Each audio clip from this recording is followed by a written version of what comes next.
Assalamu alaikum. Welcome back to Prime Live here on INX Prime DSTV channel 345. So this evening, I'm delighted to be joined by a very passionate activist and a very good friend of mine, Dr. Fatima Hendricks. I've had the pleasure of speaking to Dr. Fatima from Mecca, from the place where the Prophet sallallahu alaihi wasallam was suckled as a young boy.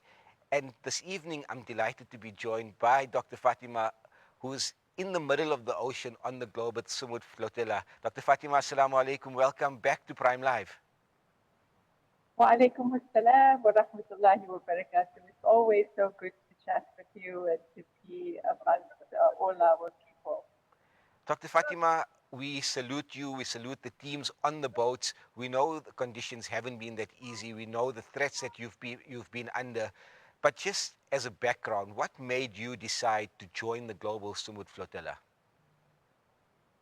Bismillah, Najma Mubarak to everyone. I'm here outside increased on the territorial waters around 450 nautical miles from Gaza.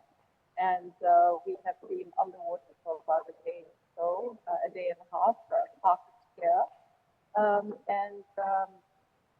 One of the basic principles in our faith is the preservation of life. And it is a core principle that we have an objective of the Sharia and the sacredness of human life and the truth of justice in also understanding that in experience defined by Prophet and that shared love.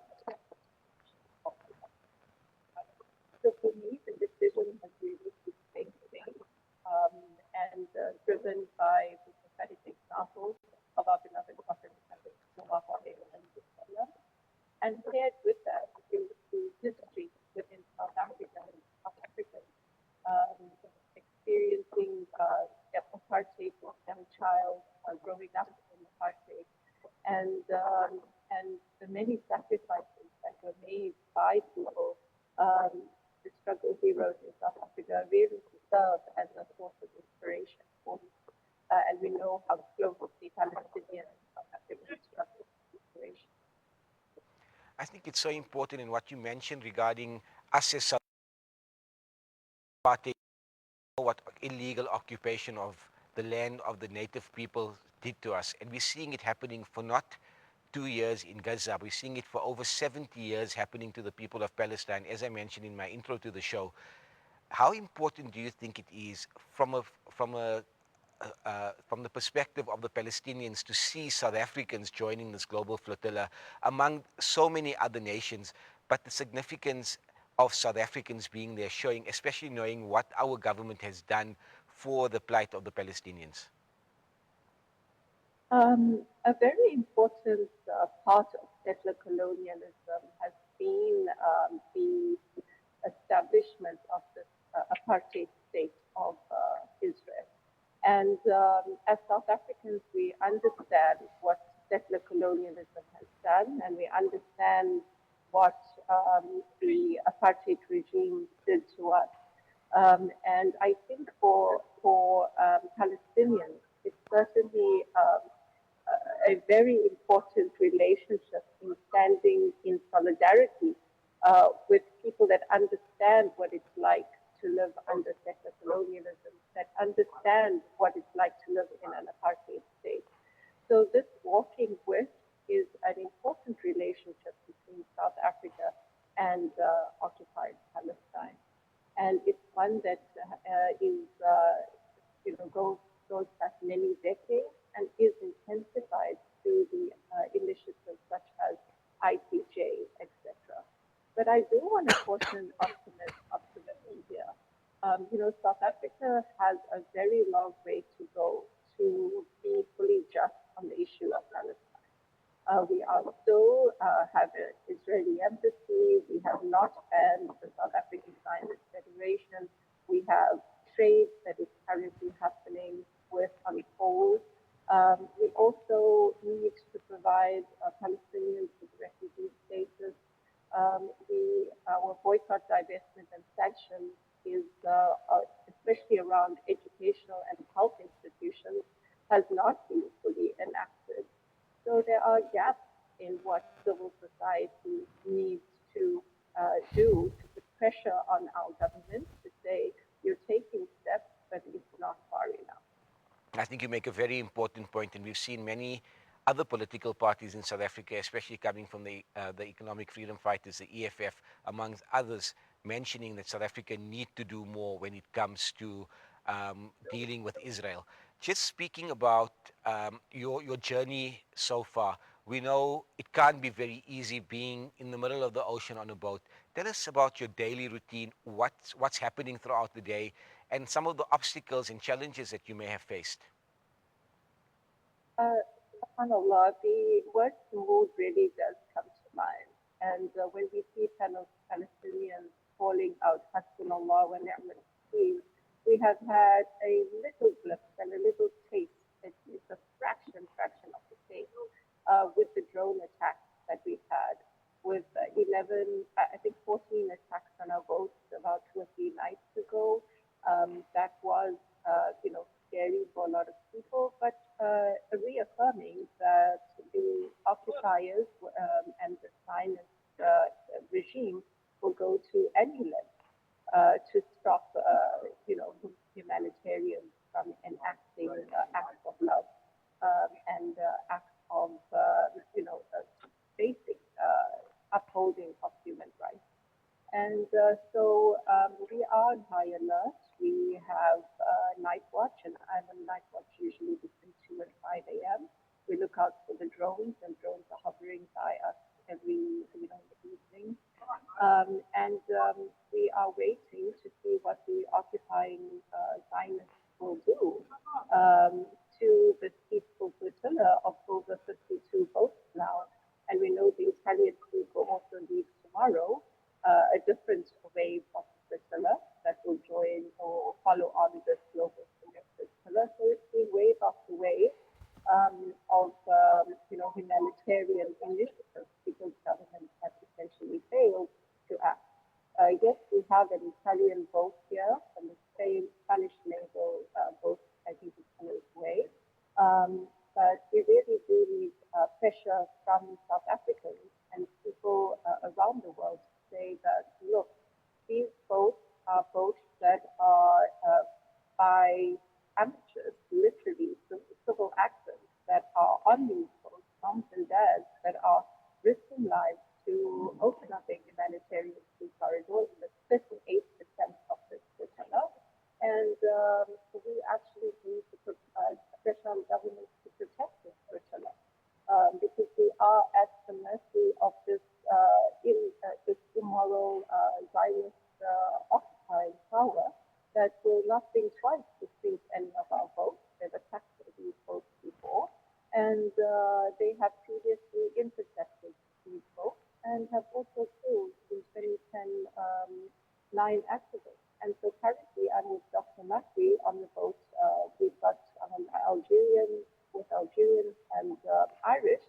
And Dr. Makri has been on previous flotillas, and he was on the Martin Marcella, where the activists were killed. So, the risks are there, and we're fully aware of them. But we also need to say, well, these risks exist because this occupying power is behaving in a absolutely illegal and immoral way in international waters, saying that they have rights to the Palestinian shore. Um, and so we have to resist these narratives. And this Hasbara as well to say that all of us who are participating in this flotilla are terrorists. Dr. Fatima, we know the Israelis have basically not allowed any journalists into Gaza for the last almost 2 years. October the 7th will be coming up very soon. Journalists have been barred.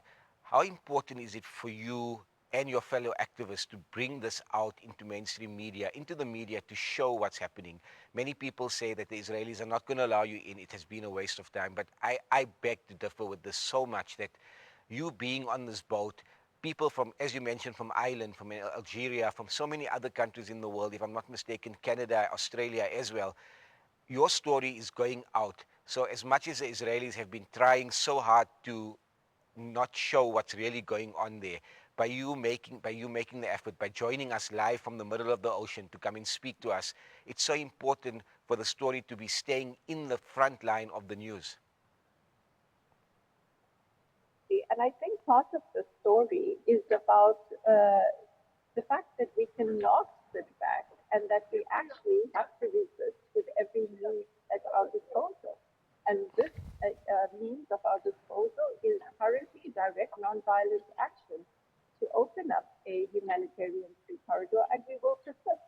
Like we said, this is the 38th flotilla, and we are not short of information on what is happening. Unlike what Helen Ziller says that, genocide is a big world living in a, in her own narrative of denialism,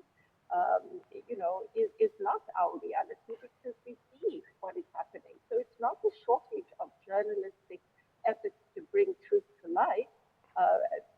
If we see the high price that journalists have paid, I think the bigger question, and you raise a really important question here, is what will the international community tangibly do to intervene?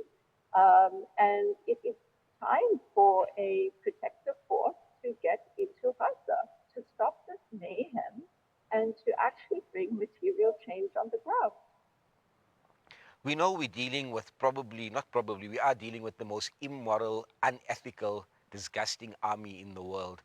I know as a journalist we need to be impartial, but I think as a human being there's no need for impartiality having this conversation.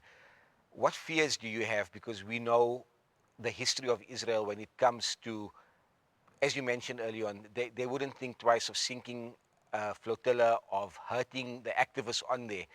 Do you have any fears that that's going to happen as you get closer to Gaza and the occupied lands of Palestine? Um, so I think we're not fears. I think we understand fully what the risks are, and we are trained for different scenarios, eventualities. One of them is, interception. The other one is sinking the boat. And you know, the other ones, like they threatening, is to actually have a boat and incarcerate us on the boat and take us to Ashdod. I mean, there's different scenarios that they could enact, and continuous drone attacks to engage in psychological warfare to scare us and to scare people in a way that makes them want to leave the flotilla.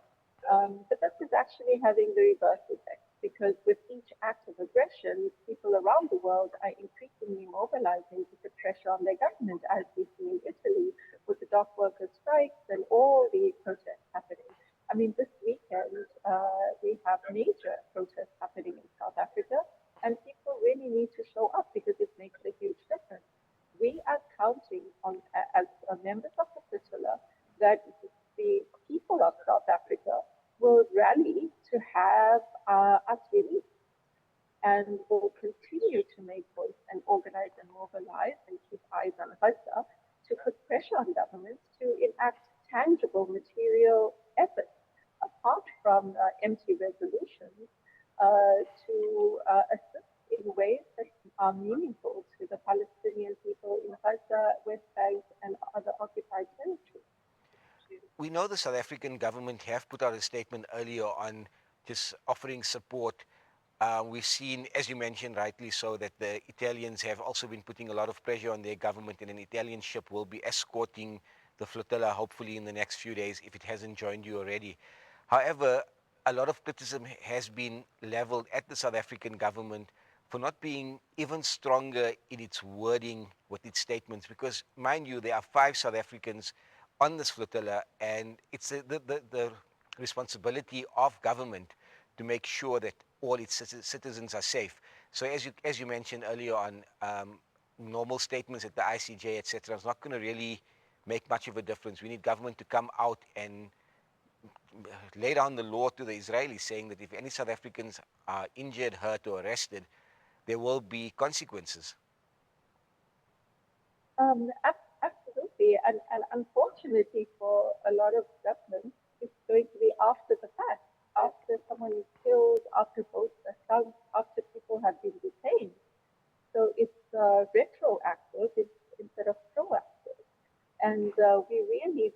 have, for example, there's a march, massive march in Cape Town tomorrow with a list of demands for government that needs to be really pushed and escalated to put pressure on government to accede to these demands. And as people, we know that people's power really does affect change. And this we can see, I mean, there's like 47 nationalities, 47 countries represented, I think, in this flotilla. It's a grassroots movement. And like other grassroots movements, there really is power in what we can do.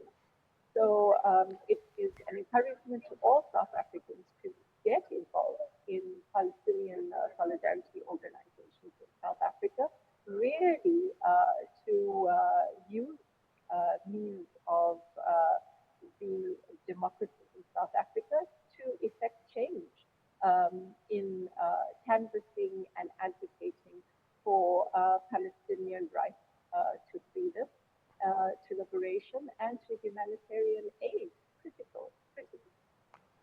You just mentioned now that there's going to be a march tomorrow in Cape Town, and we're hoping for a big crowd. So our viewers out there, especially our viewers in Cape Town, please make your way to the march. I think it's been very, very widely advertised, and I think it's so important. We have 5 of our brave activists. I think the least we can do for them and for the 2 million people in Gaza who are suffering things that we cannot ever describe. I think it's so important for us to make our way to the march and put the pressure, as Dr. Fatima has mentioned, on government to ensure that, number one, that our citizens are looked after. Number two, the people of Gaza are, the siege of Gaza is lifted. Dr. Fatima, we've seen earlier on today the Israeli Prime Minister had made his announcement or his speech at the United Nations General Assembly. Many of the other nations had walked out of the General Assembly during his speech. But Benjamin Netanyahu seems to be a man who has absolutely no conscience, who has no regard for human life, and he doesn't seem to be a person who'll be willing to listen to anybody, even giving him advice about what's going on in Gaza. He is hell bent on destroying and killing as many people as possible. Yeah, absolutely. I mean, this is part of a really sadistic Zionist ideology that believes in a superior race and an expansionist program of land capture, and it is built on colonial roots. And so the question is not so much about what the Zionist agenda is. The question needs to be coming back to us as people of conscience around the world. What is our agenda, and how are we going to mobilize and organize and make voice around the world that we want to live in? And there are connections and strong networks of liberation movements around the world that believe in the injustice and the principles of freedom and principles of equality and safety for all. And these are the kinds of movements that we need to focus on in our own narrative and our own agenda of the world that we want to live in, as opposed to being sucked into Zionist ideologies and fighting their battles, on their battleground. I think we have history of liberation struggles that have been successful, and we need to use that success to mobilize into the future for what the world that we want to be. Dr. Fatima, before we let you go, we know as the Global Sumud Flotilla is continuing its mission, what message would you like to leave our viewers with? A final message and any message to your family at home? I remember of the healthcare workers for Palestine, South Africa, and one of the key things that we see here is the genocide as a mass disabling crime against humanity. And so I think that whether we are located in healthcare institutions or not, we are all healthcare users. And there are simple things that we can do within, for example, which healthcare practitioners we actually going to, which health insurance companies are we going, subscribing to, that are engaged in ethical behavior around this genocide. And if we dig a little bit deeper, we'd be very surprised to see how entangled the Zionists are within the healthcare sector, and we need to act very decisively in terms of this. The other thing I want to say is that when I post pictures of light and morning light and evening sunset, it's really meaningful to me, both spiritually as well as in making voice with the Palestinian people around seeing these red lit skies and saying, we know, we see you, Gaza. We see the red skies lighting up, not from beautiful sunsets and beautiful sunrises, but from the scorching of the earth that is happening to you. And through all of this, there is hope. We can never, ever lose hope. And each one of us are so powerful. And this genocide wants to disable us in a way to say that we can do nothing and we can be hopeless and feel hopeless. But collectively and individually, we are incredibly strong. And we need to use this circle of influence and power to enact change. And so each and every one of us matters. It, we all matter, whether we're a mom, a grandmother, a little, a teenager. We all need to make voice, organize, and mobilize for this struggle. It is a moral choice that we are making if we decide to be complicit in silence or to sit on the fence, as people might say. But it is a moral choice. So we need to realize that there's accountability for the moral choices that we are making through our action or inaction. Dr. Fatima, Jazakallah so much. And I think you mentioned something so important. I don't think there's a middle ground here. You're either on the right side of history or you on the absolute disgusting wrong side of history. Dr. Fatima Hendricks, and another thing that you mentioned, Hasbunallahu wa ni'mal wakil. From all of us in our team here, we know the strong iman that you have, and we know the strong faith that you have, and we make dua to Allah subhanahu wa ta'ala that He protects you, protects everybody on the Global Sumud Flotilla, and may you get to Gaza and may you help our brethren who are suffering such atrocities that we cannot even imagine. Dr. Fatima, Jazakallah. Jazakumullah ta'ala khairan to you and all of the viewers. And it is really such a privilege and honor to be speaking with you. And thank you for the opportunity to make voice on this. It is very, very much appreciated. Always a pleasure, and you do know you have an open invitation whenever you need to bring any information out. INX Prime will be there for you. Jazakallah ta'ala khairan. Wassalamu alaikum wa rahmatullahi wa barakatuh. Wa alaikum salam wa rahmatullahi wa barakatuh. That was Dr. Fatima Hendricks coming to us from the Global Sumud Flotilla, about 450 nautical miles out of Gaza. And I think she's made so many important points during the course of quite a long interview. And I think something that was so important that Dr. Fatima mentioned is there's no middle ground here. We need to take a stand. We need to all mobilize. I think as a people, we need to know what is right and what is wrong. And it's heartening to see so many younger people in the world standing up. Israel, by the looks of it, has lost the propaganda war. For many years, Israel controlled the media. But with the age of social media and our cell phone, we don't have to rely on the normal CNNs and ABCs and BBCs and Fox News. You can get news from the ground from reliable people, not relying on a narrative that's going to be pushed by certain people. So from our side, I think it's so important that we carry on supporting all of these endeavors.